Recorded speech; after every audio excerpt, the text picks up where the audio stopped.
Bonjour, aujourd'hui on va parler ensemble d'un sujet très essentiel, la place des personnes racisées dans le monde du travail. Un sujet dont on parle souvent à demi-mot, parfois avec gêne, parfois avec colère. Mais l'objectif aujourd'hui, ce n'est ni d'accuser qui que ce soit, ni de se plaindre, ou encore moins de se victimiser, mais de comprendre. Comprendre les ressentis, les vécus, les réalités de beaucoup de personnes dans le monde du travail. Parce que tout simplement, le travail occupe une grande partie dans nos vies et chaque personne mérite d'y trouver sa place, de s'épanouir sans avoir à se cacher ou encore à se justifier.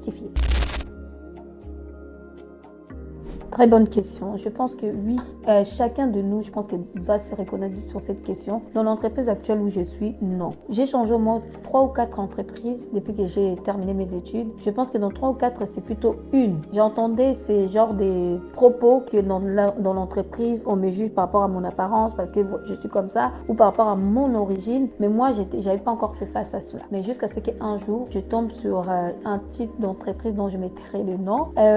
Et là, on le ressentait. Vous savez, des fois, c'est pas dit explicitement ou les gestes ne sont pas exprimés explicitement, mais tu le ressens. Tu le ressens que tu es différent. On te le fait savoir que tu es différent. Tu es différente pas simplement parce que tu n'as pas de compétences ou parce que simplement je ne sais pas, tu viens d'arriver, mais tu es différent parce que tu es par exemple une femme racisée ou tu n'as pas la même peau que eux. Et parfois même ça va plus loin. On peut même te faire comprendre explicitement, implicitement que tu n'as pas les mêmes codes. Alors que tu as grandi ici, alors que tu es né ici. Donc, de quel code ils parlent, on ne sait pas. Mais c'est vrai que oui, ces choses, en fait, ça arrive souvent dans les entreprises. Et moi, je peux dire oui, ça m'est déjà arrivé. Oui, bien sûr, des anecdotes, on en a plein. Je pense que même ceux qui nous regardent, les autres personnes vont se sentir, ont beaucoup de choses à dire. Donc, si je m'attarde, je pense qu'on peut dormir ici. Mais oui, il y a eu des moments, par exemple, parce que j'ai un exemple précis. Un jour, j'avais intégré une entreprise, donc c'était pour mon année de master, donc voilà. Et j'arrive dans cette entreprise et au moment où je faisais un call, en fait, avec la RH pour tout ce qui était formalité. Et donc, moi-même, je savais déjà, vous savez, la mutuelle d'entreprise, normalement, c'est quelque chose d'obligatoire. Donc là, je pense que tout salarié sait que quand tu arrives dans une entreprise, tu dois avoir la mutuelle. Si tu ne peux pas avoir la mutuelle d'entreprise, c'est-à-dire que tu dois justifier que tu as déjà soit la mutuelle de ton conjoint ou encore l'ASS 2S, en fait la CMU complémentaire gratuite. Mais ce n'était pas mon cas. Donc j'ai demandé à RH, on a bien parlé, je lui ai demandé par rapport à la mutuelle. Je lui ai dit, qu'en est-il de la mutuelle? Et elle a bien compris, elle m'a vanté tout ce qui était vraiment les avantages que couvrait cette mutuelle. L'entreprise prenait une grosse part en fait et le salarié n'avait qu'une petite part. Franchement, c'était une mutuelle qui était très avantageuse. Jusqu'à là, tout allait bien. Et pour finir, donc j'avais mon package, mon cadeau de la fin. C'était oui, elle m'expliquait un peu les modalités de la mutuelle, mais disons oui, en fait, de toute façon, la mutuelle, ça ne couvre que toi, tes enfants et ton conjoint si tu en as, mais pas tes oncles, ta tante, ta mère, tes cousins. Pour moi, j'avais trouvé pas ça nécessaire en fait, parce que tout simplement, qui ne sait pas que la mutuelle ne couvre que ton conjoint, tes enfants et toi. Donc rajouter cela, j'ai trouvé que c'était un peu trop le cliché. Le cliché déjà qui existe déjà sur un certain type de population. On me dirait peut-être que je me victimise. Mais non, franchement, sur l'État, je vous assure, j'étais choquée. J'étais choquée, mais en même temps, j'avais deux solutions. Soit m'énerver, rétorquer, voir mon contrat et pas être validé, parce que j'étais en période d'essai, n'oublions pas. Il y avait surtout un enjeu derrière, un master à valider. Ou deuxième solution, c'était de prendre sur moi. Et oui, la maîtrise de soi. Donc là, j'ai joué la carte de la maîtrise de soi. J'ai fait comme si je n'avais rien entendu, mais je vous assure que ça m'est resté dans la gorge. C'est à cet instant-là, j'avais dit, dans cette entreprise, je ne resterai pas. J'ai fini mon année et je m'en vais. Et j'avais pas tort parce que ceux qui ont été suivis, il y avait pas mal de choses et tout, pas mal de comportements, des remarques suivies pas que de la part des RH, même les autres collaborateurs. C'était très déplacé et donc voilà, au bout d'un moment, je pense qu'il faut, au-delà du salaire, au-delà des avantages que l'entreprise peut t'offrir, il faut se respecter. Là où il n'y a pas de respect, je crois que chacun de nous doit plier bagage et partir. Partir avec la même chance lors d'un recrutement, c'est trop dit. Et je pense qu'il faut qu'on arrête au bout d'un moment de se voiler la face, faut affronter la réalité. Je pense que déjà sur cette question, non, tout le monde ne part pas avec la même chance et on le sait, ils le savent, nous le savons. quand on est une personne racisée, je crois qu'on a moins de chances. Alors que, je précise, un recrutement de base doit être basé que sur des critères professionnels, c'est-à-dire tout ce qui est ce qu'on appelle des hard skills et des soft skills. Les hard skills, ce sont des compétences que la personne a pu acquérir durant toute son expérience professionnelle, la formation, les formations qu'il y a eu, les diplômes que la personne a. Et encore, les diplômes, parfois, c'est discriminant. Mais on peut quand même dire, oui, les diplômes, et les soft skills, c'est tout ce qui est le savoir-être, le savoir-faire. En fait, il faut que tu arrives à matcher. Mais on sait très bien que non, les entreprises en rajoutent. Donc déjà, quand tu es une personne racisée, donc toi-même parfois tu hésites parfois à postuler dans certains types d'entreprises parce que tout simplement tu sais déjà que tu n'es pas le profil. Il y a des profils types malheureusement, alors que dans les recrutements, on a quand même je crois qu'il y a 15 critères de discrimination dans le recrutement. On ne peut pas baser un recrutement sur l'origine, sur le sexe, sur l'appartenance d'un groupe religieux, c'est-à-dire sur l'orientation sexuelle d'une personne. Un recrutement, comme je l'ai dit, doit se baser que sur les compétences et les expériences. Et donc, pour dire que non, on ne fait pas partie, on n'a pas tous la même chance dès le départ. Il y a des personnes qui savent déjà, malgré que les personnes-là n'ont pas beaucoup d'expérience, elles savent déjà que non, je fais partie, par exemple, d'une population avec la peau peut-être caucasienne, si on peut dire, oui, il faut le dire. Donc, elles ont plus de chances. Au-delà qu'elle n'a pas, elle peut avoir peu de compétences, mais elle arrive déjà, elle est, je peux dire, elle est dans la famille, ça passe mieux. Il y a certains postes, ça va même très loin parce que dans certains postes, c'est sûr, s'ils voient un nom des familles, je ne sais pas comment, non, ça ne donnera pas. Avec des clients, peut-être dans ces postes-là, il faut travailler avec des DAF, des DRH, donc l'entreprise n'a pas forcément envie qu'une personne qui porte peut-être un tel nom des familles puisse venir représenter l'entreprise. Donc non, pour répondre à cette question, non, il ne faut pas se mentir. Après, attendez, il y a des généralités et des exceptions. Je ne mets pas toutes les entreprises dans la même case, hein. Non, il ne faut pas. Parce qu'il y a des entreprises qui sont bien. Moi, j'ai été dans un cabinet où j'ai fait mon master 1. Franchement, j'ai salué ces cabinets. La bienveillance, franchement, je ne me suis jamais sentie différente. Je me sentais comme tout le monde. Et vraiment, voilà, pour dire qu'il y a des entreprises bien qui respectent vraiment le processus des recrutements, les critères des recrutements. C'est-à-dire que tu es recruté que tu sois noir, que tu sois blanc, que tu sois rose, jaune. Tu es recruté que sur des critères qui correspondent réellement au poste. Maintenant, d'autres, c'est biaisé. Tu sais très bien que voilà, tu remplis toutes les compétences, mais le fait qu'ils ont déjà une personne noire dans l'entreprise ou dans le service ou deux, c'est fini. Il y a des quotas, faut pas se mentir. C'est des choses qui arrivent fréquemment. Moi, si on parle que de moi d'abord, moi j'ai pas vécu ça. Parce que tout simplement, déjà, j'ai mon prénom et mon nom, c'est vraiment à consonance en fait plutôt occidentaux. Si on parle voilà, c'est pas, ça sonne plutôt portugais, espagnol. Mais donc j'ai pas, en parlant du prénom, je n'ai pas été recalée. Et même en 2016-15, où c'est l'époque où la photo sur le CV n'était pas très généralisée, j'avais même beaucoup de chances.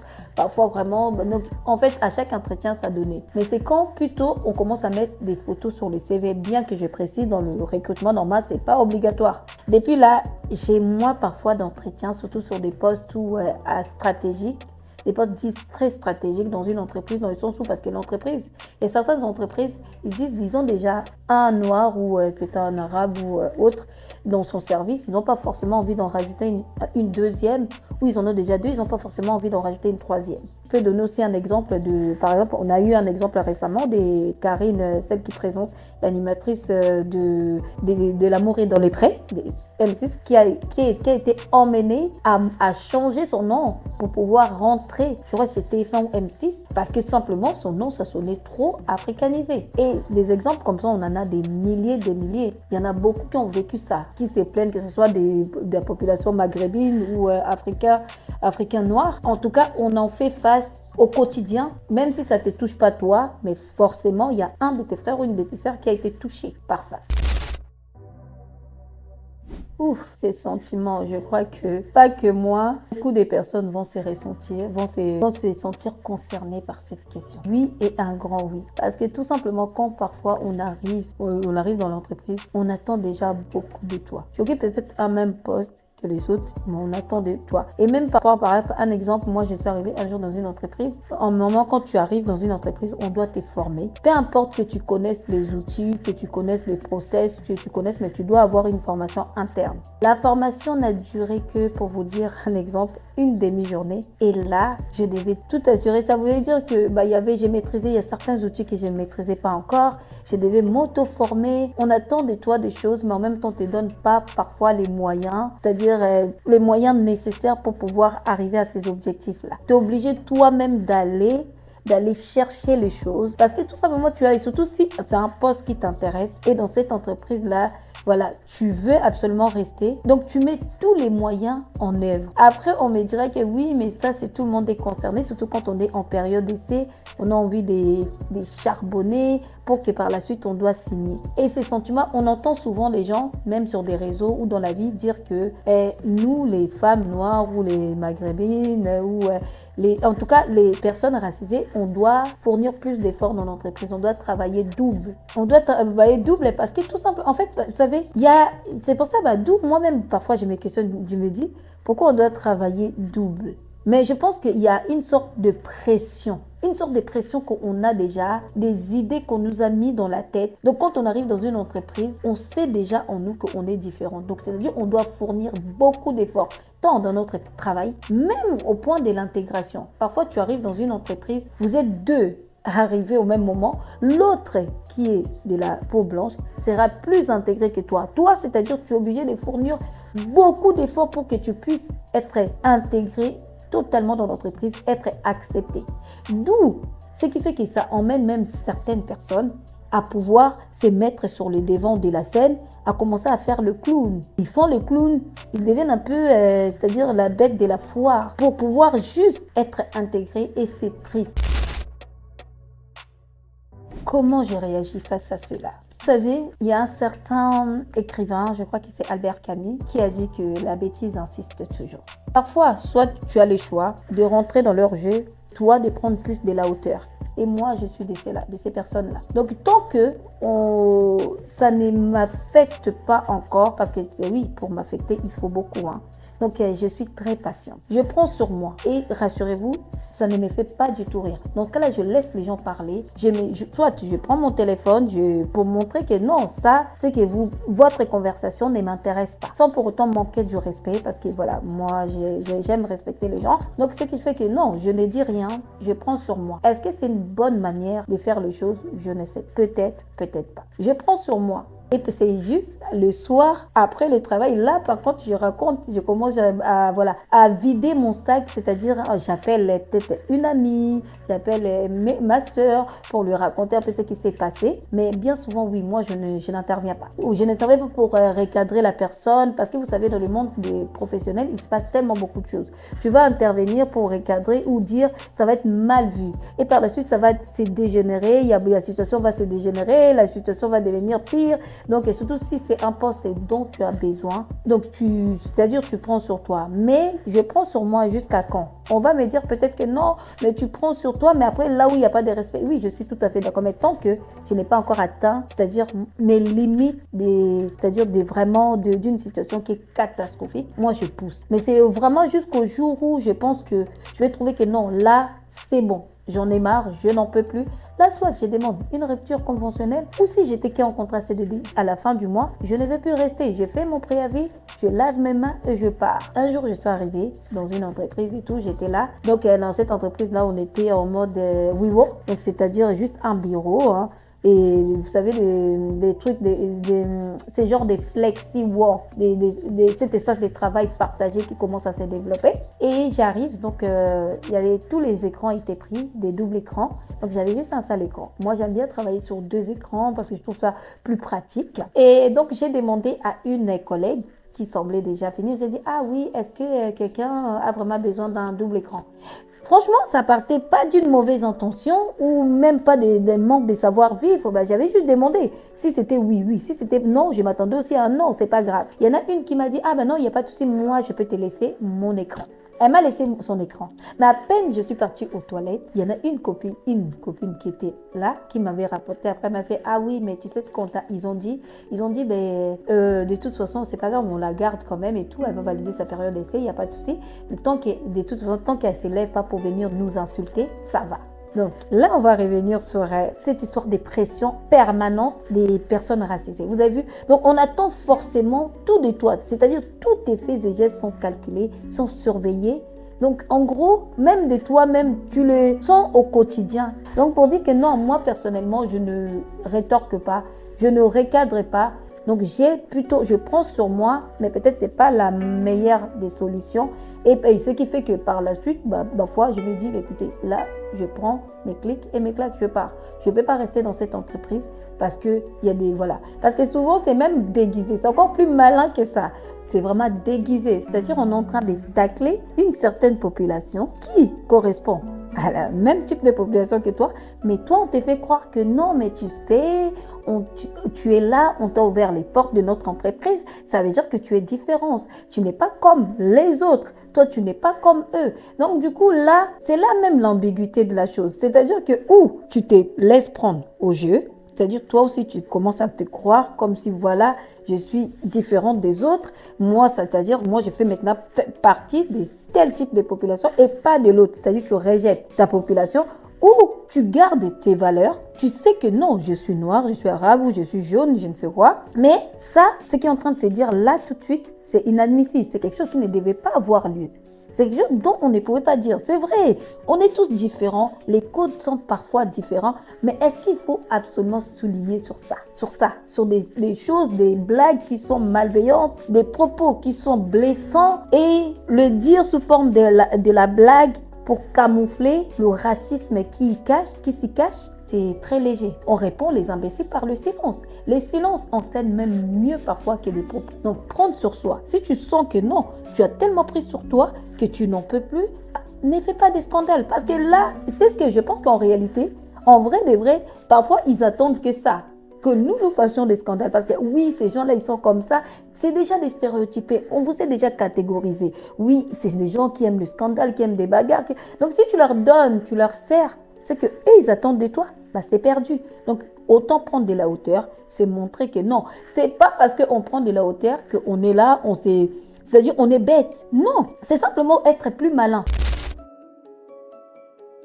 Effectivement, ça, on peut même pas discuter, c'est même pas un débat, c'est même pas quelque chose qu'on peut, se mettre là pour pouvoir discuter. Oui, l'accès à certains postes, je peux même dire l'accès à des postes à responsabilité, c'est plus compliqué d'accéder quand on est une personne racisée. Pourquoi? Parce que tout simplement, comme je l'ai dit précédemment, il y a certaines entreprises, je crois qu'il y a sous forme de quotas. C'est un peu comme des personnes en situation de handicap. Vous savez que dans la loi, chaque entreprise doit recruter au moins, je crois que c'est 5% de son effectif des personnes en situation de handicap. Et avec les personnes racisées, je pense que c'est quasi la même chose. Ils ne les disent pas camouflés, mais la réalité en est une autre. Donc, pour accéder à certains postes de responsabilité, même si tu as des compétences, il y a certaines entreprises, c'est mieux, tu n'y accéderas pas. Tu vas peut-être rester sur des postes dits opérationnels. Si tu as encore beaucoup d'expérience, moi tu es quand même une pépite.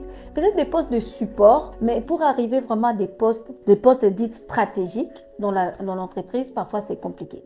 D'où la raison pour laquelle dans certaines entreprises, vous verrez peut-être dans des postes stratégiques où soit il n'y a quasiment pas des personnes racisées, ou s'il y en a, peut-être il y en a une ou deux, pas plus. Peut-être, là encore, on va dire, peut-être on est en train de généraliser. Mais là, je suis en train de parler des généralités. Je ne parle pas des exceptions. Je sais qu'il existe des entreprises où vraiment les personnes sont recrutées que par leurs compétences, des hard skills. Donc, au-delà de leur apparence, de leur type de peau, oui, ça existe. Je n'ai pas dit que ça n'existe pas. Mais là, on parle d'une généralité des choses qui se font. Donc oui, la question est un grand oui. Il est plus difficile pour une personne racisée d'accéder à des postes à responsabilité, des postes stratégiques.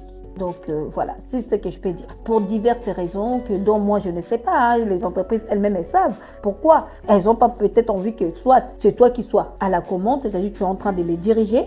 ou de diriger les autres, ou soit que toi qui portes l'image, parce qu'une fois qu'on est dans les postes stratégiques, on est en quelque sorte des ambassadeurs de l'image de l'entreprise, en interne et en externe, avec des partenaires sociaux. Donc l'entreprise n'a peut-être pas envie que toi, en tant que racisé, c'est toi qui véhicule, c'est toi qui sois porteuse de l'image, de la marque de leur entreprise. Donc peut-être c'est une des raisons. Après, il y a diverses raisons, je ne saurais vous dire, parce que je ne suis pas dans leur tête. Selon moi, je pense que les entreprises doivent premièrement sensibiliser. Donc la sensibilisation en interne, que ce soit en interne ou en externe, c'est très important parce que quand on sensibilise, on souligne un problème et on met ça à la lumière de tout le monde. Donc cette sensibilisation, c'est-à-dire sur le fait de ne pas axer ou baser des recrutements sur la peau ou sur l'orientation sexuelle ou sur un autre type que des critères même du recrutement. Une fois que toutes ces barrières vont tomber, c'est-à-dire l'entreprise va pouvoir se baser ses focus réellement sur les recrutements en lui-même, sur des critères du recrutement, c'est-à-dire les compétences, les hard skills et tout ce qui est savoir-faire et tout ce qui est savoir-être, soft skills de la personne. Et donc là, je pense que voilà, c'est la première chose. Deuxième chose, c'est mettre en place des cellules d'écoute, d'anti-discrimination.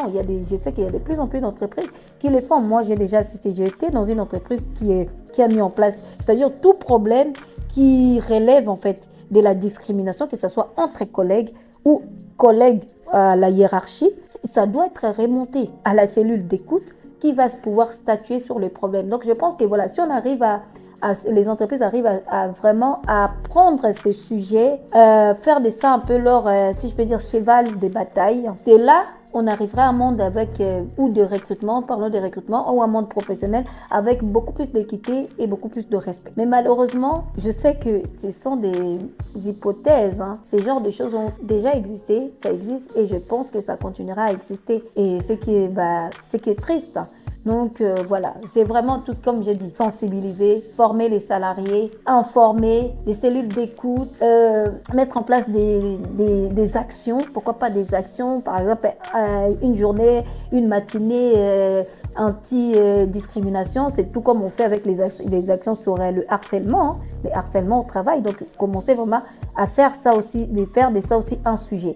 Un vrai sujet. Pour conclure, à toi qui a déjà été confronté à ce genre de situation et toi qui endures cela à présent, sachez qu'il faut parler. Tu dois parler. Tu ne dois pas te taire. Parler, ce n'est pas pour diviser, mais plutôt pour mettre en lumière un sujet qui passe parfois inaperçu. Il faut savoir que derrière des chiffres, derrière les politiques RH qui existent, derrière les discours institutionnels, il y a des personnes avec des parcours, avec des vécus, des réalités, des ressentis différents. Et il est important pour toi de parler. Parler, ce n'est pas pour te rébeller, ni te victimiser, mais parler simplement c'est pour créer du dialogue et grâce à ce dialogue, à terme, on va peut-être aboutir à un monde professionnel beaucoup plus juste, plus équitable, plus humain et surtout plus conscient. Voilà la fin de notre émission et si tu as aimé, n'hésite surtout pas à liker, à t'abonner et à commenter, à nous dire si toi aussi tu as déjà fait face à cette situation ou un de tes proches et n'hésite pas à partager autour de toi. Et sur ce, je te dis à très bientôt sur À Cœur Ouvert. Bye!